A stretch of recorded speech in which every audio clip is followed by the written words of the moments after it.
Thank you so much. Thank you so much. It's such a surreal experience, like coming to this point. So making to the final five is awesome. And I'm super proud. Yes, you should be. Let's go back a little bit though, because you got to go on the very first journey. And remember being so excited when you were like, I put the sticks together. I knew I was Yeah. going. Tell me about that plan.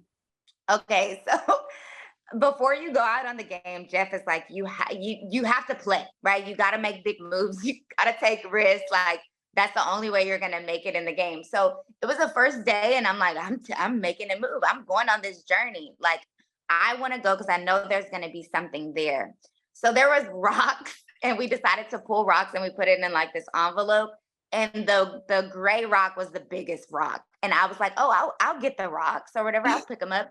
So I picked up the rocks and I knew the gray one was the biggest one. I was like, okay, and I'll draw first. And so, and no one said anything to me. And I was like, no one's going to say anything. I'm just going to keep going with it.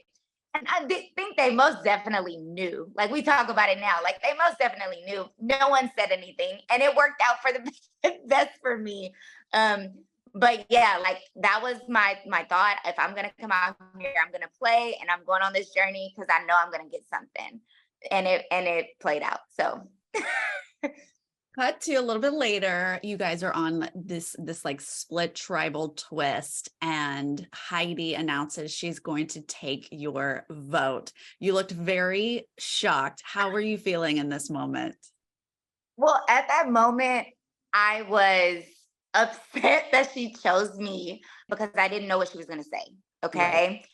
But then like it could have went so many different directions. And I was just upset that she chose me. Right. But then she tells you to vote for Jam Jam, and does it sort of sink Yeah. in like this isn't going to make a difference? Yeah, yeah. It sunk in. I knew it wasn't gonna make a difference. And then I also realized maybe she's trying to form like a bond with me, an Mm, alliance. She knew I had that extra vote. She could have told Brandon to vote me. And then I would have had to use my extra vote to kind of try to save us or whatever. But um yeah, like I was just sad that she targeted me of all people. Just why me? But I also knew that she was like saving me in a way. you won two immunities. Yes. That's pretty amazing. The first one that you win, you look like you were not even in your body anymore. You were so shocked. How So did that feel? jumping. Oh my gosh. So it felt great. Okay. So first off, I love Danny. Love him. He is the sweetest and kindest human. But like beating Danny, so, so good because he had been coming for me. So like that was surreal. And then also for like my kids to see and my students like that I did it, like and that getting that immunity necklace is so like it's on everyone's bucket list. Everybody wants to win. And that's like your shield in a sense, like nobody can vote you out. So it was an outer body experience. You even see like me going to hug Jeff. I didn't even know. Like I thought he was as excited as I was. It was just unbelievable. Because I had been doing so horribly in the challenges. Like you saw me fall off the pier or jump for the key and like but belly flop into the water. And then even the first challenge, like with swimming, Kane had to like drag me.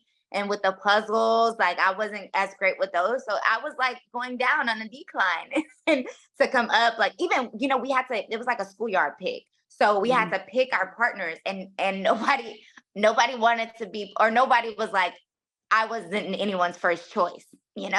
So I was like, man, I'm not anyone's first choice. Like they know I suck. So for to come from that and then come out on top was just like phenomenal. Well, the opposite end of the spectrum is what looks like the worst challenge to me, the last gasp when you are being drowned in the ocean. Yeah. You looked like you maybe did not enjoy it as well, Yeah. but you did last an hour. What is the secret to this challenge? Okay. So if you're in the middle of the ocean and it's so cold, like in Fiji, it's burning hot.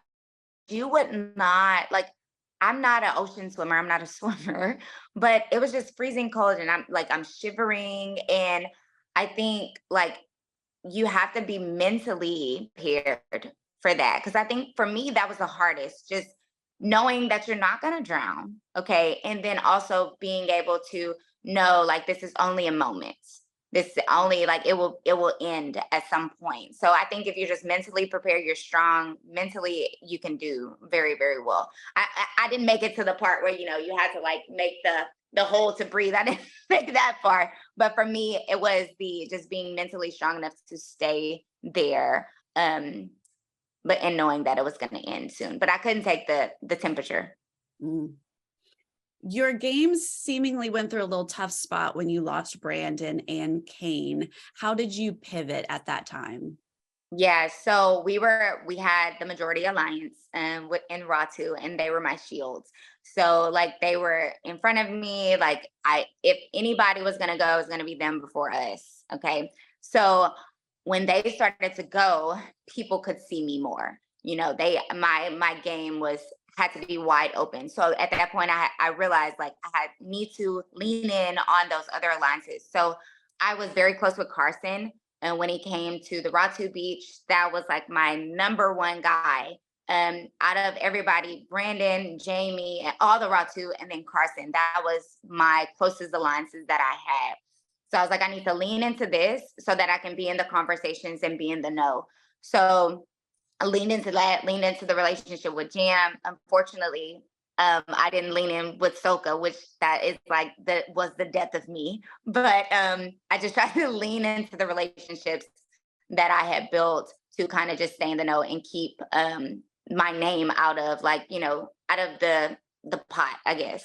And then, what ends up being your vote out, we see you trying to get a Tika out, putting it out there, but maybe not really getting the reception back. How did that feel for you?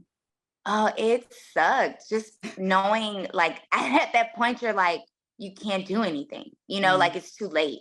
And their bonds were so strong. Like Carolyn and Carson, they're like a dynamic duo, like it's mother and son. You even see him at the final tribal, like giving Carolyn like, he got this, like a pageant mom, like out there. But their bond was so strong, you couldn't break that. I think I could have probably swayed Jam at some point. And I think he was swayable, but it was tough just knowing like it's too late. So the only thing that can save you is an immunity or an idol. And then I had already burned a bridge with Heidi with the vote. So, And did you sense that or I guess you wouldn't know until you watched it, but it looks like you were pretty close to that idol at the end. Did you see anything or have any sense that you might have been close to an idol? Yeah, so we were all sitting and I was like, I have to go look. Like I have to go because they're going to vote me out. So they had this very distinct tree, and they always say like, oh, look for things that look different and unique. So there's this very distinct tree that I was looking in, and I was trying to look everywhere in the tree, but on the show, it looked like the idol was like in a little twiggy tree on the side, like something like unorthodox or just not common for the show. So it was hard even watching that, and I dreaded seeing that because I know like that was my downfall, like that was my saving grace, and I didn't get that. So yes, it was right there, right there in my reach, right? And it's like not for me. So I know. If you could sum up this entire experience in one word, what would it be? Just iconic. Iconic. Well, I hope you had the experience of a lifetime. It was a pleasure to watch you. Thank you so much for your time today. Thank you so much. Nice talking to you.